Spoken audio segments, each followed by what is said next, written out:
अब यहाँ पे आते हैं कि अब कंटिन्यू करते हैं हम लोग वीडियो सीरीज को। अब यहाँ पे देखिए इंडियन ओपिनियन। इंडियन ओपिनियन किनके द्वारा लिखा गया है?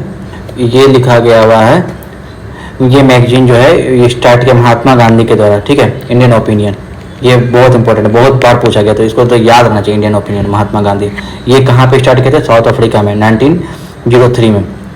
फर्स्ट एडिटर क्या है? मनसुख लाल नजर, उतना इंपॉर्टेंट नहीं है, ठीक है, लेकिन ये साउथ अफ्रीका में 1903 में, ये भी इंपॉर्टेंट है। साउथ अफ्रीका में ये भी इंपॉर्टेंट है। महात्मा गांधी ये भी हुआ था, ठीक है। ये पब्लिश गुजराती, हिंदी, तमिल, इंग्लिश में होता था, ठीक। कहते इंडियन नेशन है, कामेश्वर सिंह फाउंडर थे, ठीक है, ये इंपॉर्टेंट नहीं है बीपीएससी के हिसाब से। इंडियन ओपिनियन इंपॉर्टेंट है।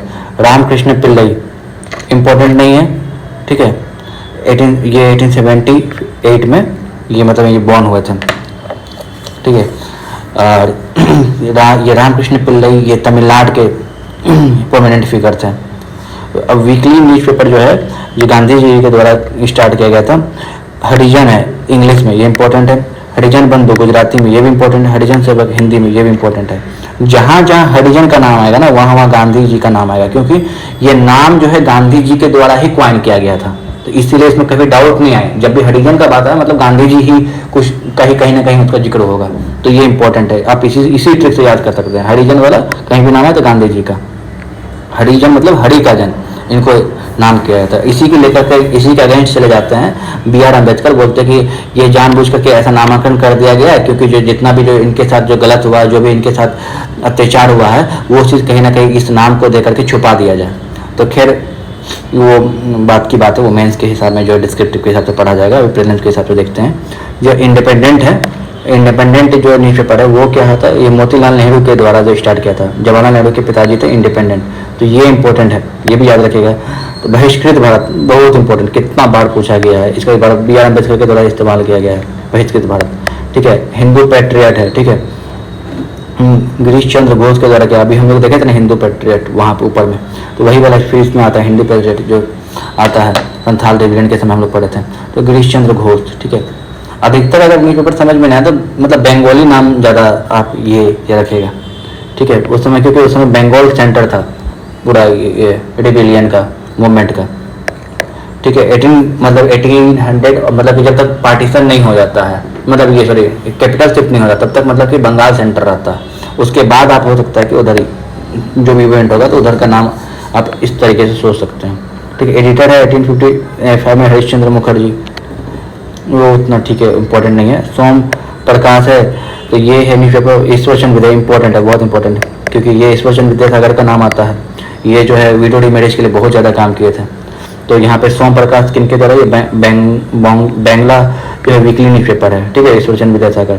ये सपोर्ट किए थे फार्मर को, इंडिगो मूवमेंट, ठीक है, इंडिगो मूवमेंट हम लोग पहले पढ़े थे ना, इंडिगो मूवमेंट, ठीक है, जो 1859 और 60 में आया था, जिसको नील दर्पण के द्वारा हम लोग जो पढ़ा थे, तो वो है दीनबंधु मित्र के द्वारा जो लिखा गया था, तो वही है इंडिगो मूवमेंट। तो ये उसके बहुत ज़्यादा सपोर्टर थे फार्मर के, किनकी जो है इंडिगो मूवमेंट को सपोर्ट कर रहे थे।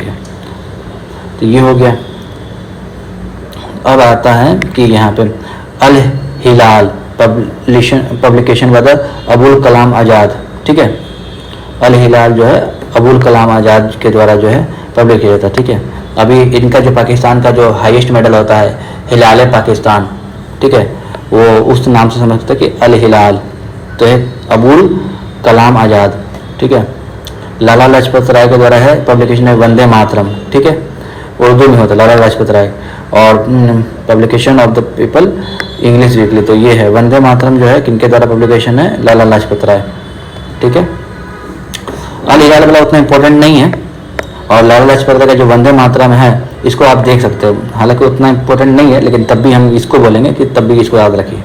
तो हाँ, ये कौमी आवाज़ उर्दू ये बाय ये जवाहरलाल नेहरू, ठीक है।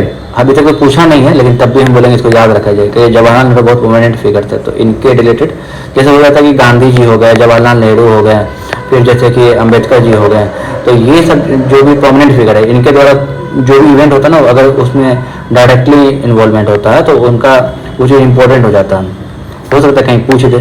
तो कुछ एक्स्ट्रा अगर इसमें करना है तो ये याद रख सकते। कौमी आवाज़ कौन है? उर्दू में जवाहरलाल नेहरू के द्वारा, ठीक है। और इसमें ये भी थे रफ़ी अहमद के दुबई भी थे, लेकिन जवाहरलाल नेहरू थे, ये इंपॉर्टेंट है। रस गुप्तार बहुत इंपॉर्टेंट, हाईली इंपॉर्टेंट, बहुत बार पूछ चुका है। रस गुप्तार ये पेपर क्या, दादा भाई नौरोजी, ठीक है। जब रस गुप्तार दिया जाएगा ना तो उसमें ऑप्शन में राजा राम मोहन भी रहेगा, ठीक है। तो ये चीज़ को ध्यान रखिएगा कि लेकिन रस गुप्तार जो है दादा भाई नौरोजी के द्वारा किया गया था, ठीक है। कॉमनवेल्थ बहुत बार पूछा गया है, ठीक है। इंग्लिश में जो है एनी बेसेंट के द्वारा कॉमनवेल्थ और एक न्यू इंडिया, यहाँ न्यू इंडिया का एमजीक्यू नहीं किया गया, न्यू इंडिया भी जो है एनी बेसेंट के द्वारा लिखा जाता था, ठीक है। ये दोनों इंपॉर्टेंट है, ठीक। ये इंपॉर्टेंट बता दिए। अब आते हैं सोशल और रिलीजियस रिफॉर्म मूवमेंट में। अब जैसे राजा राम मोहन प्रोमिनेंट में, इसका हर एक इवेंट याद है। जैसे फर्स्ट इंडियन थे क्या, movement against the evil prevalent in Indian society, क्या थे ये जो पहला ये मूवमेंट लीड लिए थे। अभी क्या ये इसको फादर ऑफ इंडिया रेनेशा कहा जाता है। इसको ऐसे में इस्तेमाल करते हैं, मेंस के समय में करते हैं, इंटरव्यू में इस्तेमाल करते हैं। इसको प्रॉफिट ऑफ इंडियन नेशनलिज्म भी कहा जाता है। टाइटल मिला देखिए, इंपॉर्टेंट है। Bridge between the past and future important है। Father of modern India important है। युग दूत से कहा जाता है, इंपॉर्टेंट है। ये आत्मसभा को जो है फॉर्म किए थे राजा राम मोहन, कब किया था, 1815 में, इंपॉर्टेंट है, हाईली इंपॉर्टेंट है। मतलब युग दूत ये याद नहीं भी रहे, लेकिन father of modern India, father of Indian Renaissance, profit of Indian nationalism, ये तीन को फॉर्म तो याद रहना ही चाहिए। ये आत्मसभा का जो ये 1815 में, ये इंपॉर्टेंट याद रहना ही चाहिए। 1815 ईयर याद रहना चाहिए एकदम। इसका पर्पस भी याद रह जाए, पर्पस भी पूछता है। Propagation of monotheism and doctrine of Hindu religion, ये इंपॉर्टेंट है। फिर 1828 में क्या होता है, ये एक न्यू रिलीजियस सोसाइटी बनाते हैं, ब्रह्मो समाज, ठीक है, 1828 में, ठीक है। इंपॉर्टेंट है, ये भी इंपॉर्टेंट है एकदम। ब्रह्मो समाज बनाते हैं, आत्मसभा तो है 1815 में, एक न्यू रिलीजियस सोसाइटी ब्रह्मो समाज बनाते हैं 1828 में। ईयर के साथ याद रहना चाहिए, एकदम इंपॉर्टेंट है। आत्मसभा की 15 में, ए पहले आता है तो इसलिए 15 पहले आ गया है। फिर उसके बाद आता है बी आता है ब्रह्मो समाज, तो 28 आ गया, ठीक है। लगभग 15 साल का गैप है, एग्जैक्ट तो 13 साल का गैप है। फिर उसके बाद अकबर 2, ठीक है। जो अकबर 2 होता है, ये भी फैक्ट इंपॉर्टेंट है। यही अकबर 2 है ना, राम मोहन राय को जो टाइटल दिया था राजा का, तब से इसको राजा राम मोहन राय कहते हैं, ठीक है। और यही जो अकबर 2 का, अकबर 2 को पेंशन नहीं मिलता था, मुगल एम्परर के हेड थे, ये मुगल एम्परर ही थे, ठीक है। और ये क्या थे ना कि ये क्या कहते हैं, ये राजा राम मोहन राय को फिर भेजा गया था वहाँ पे, इंग्लैंड भेजा गया था, ठीक है। कि एक बार आप जाकर देखिए, बात करिए कि क्यों इस तरह का सिचुएशन हो रहा है। तो वहाँ पे जाते हैं इनका बात करने के लिए 1830 में, कि वहाँ पे ब्रिटिश एम्परर से बात करने के लिए विलियम फोर्थ था उस समय, ठीक है।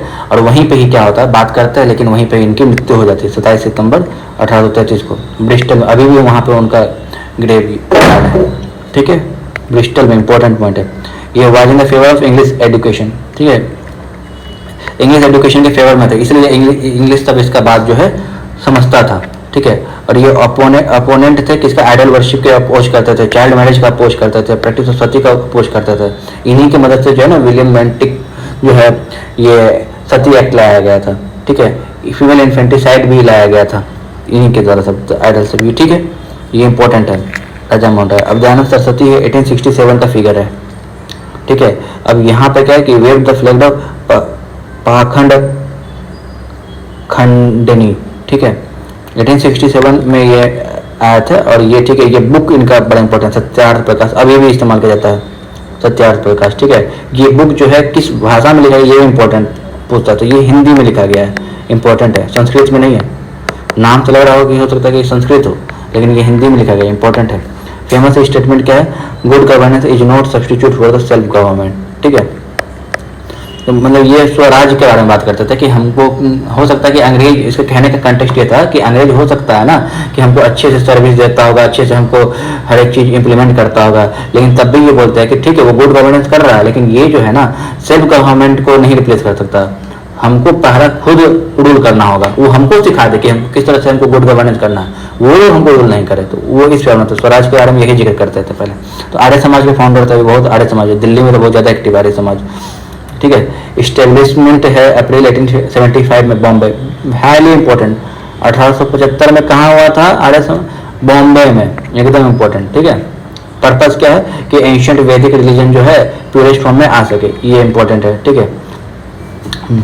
अधिकतर जो देखते हैं कि ना कि हम मतलब कि एक दोस्त से मिले भी हैं कि जो कि हिंदू रिलीजन या कल्चर से जो नॉर्मल तरीके से शादी होता है उस तरीके से शादी नहीं करके आर्य समाज के मेथोडोलॉजी से लोग शादी भी कर रहे हैं और ये भी कर रहे हैं। खासकर दिल्ली साइड में तो ये बहुत ज़्यादा एक्टिव रहता है, ठीक है। यहाँ पे अधिकतर कौन करता है, जो अधिकतर जो कि हिंदू बैकग्राउंड रहेगा और लिबरल इन नेचर रहेगा, ठीक है, वो इसी आर्य समाज के मेथोडोलॉजी से ही शादी करते हैं।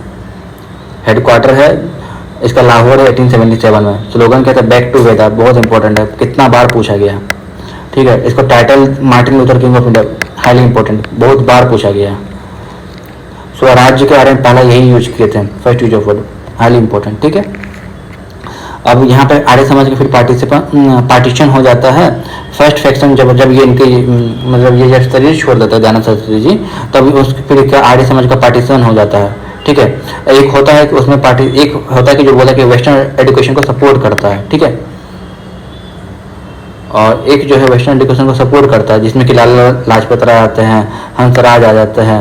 तो ये सब जो है, ये सब इसके ये लोग क्या कहते हैं, दयानंद एंग्लो वैदिक कॉलेज का इस्टेब्लिश करते हैं, जिसको डीएवी के नाम से हम लोग जानते हैं, ठीक है।